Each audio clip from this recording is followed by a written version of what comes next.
Сегодня готовлю ленивые пирожки. Это просто, вкусно, даже к завтраку самое оно. Кстати, у меня зеленый лук и петрушка. Нарезаю их мелко. Берите любую зелень, какая есть под рукой. Укроп, кинзу, базилик. Чем разнообразнее, тем ароматнее выйдет. Список продуктов вы найдете в описании под видео.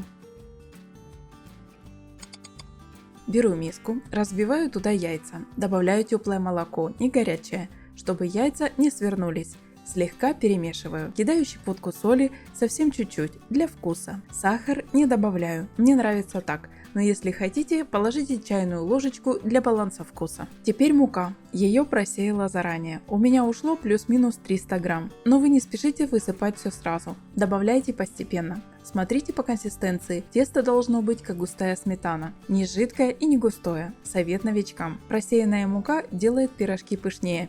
Смешивайте муку с разрыхлителем или добавляйте его прямо в процессе, как я. В самом конце кладу творог. У меня 9% жирности. Добавляю нарезанную зелень, все вместе перемешиваю. Масса должна быть однородной, без комочков. Лайфхак для любопытных. Творог в тесте – это не только вкус, но и белок, так что пирожки еще и сытные. Сковородка уже греется, наливаю масло побольше, чтобы пирожки были почти наполовину в нем. Жарю на среднем огне. Если слишком сильно нагреть, снаружи подгорят, а внутри не пропекутся. Выкладываю тесто ложкой, аккуратными порциями.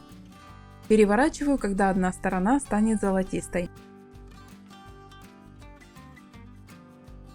Перекладываю готовые пирожки на тарелку. Получаются пышные и воздушные. Кстати, на следующий день разогревала в настольном гриле. Тоже очень здорово выходит. Все готово. Спасибо за просмотр, лайк и подписку. Пишите в комментариях, с каким соусом кушали бы такие нежные и румяные ленивые пирожки. У меня просто сметана. Идеально подходит. Приятного аппетита!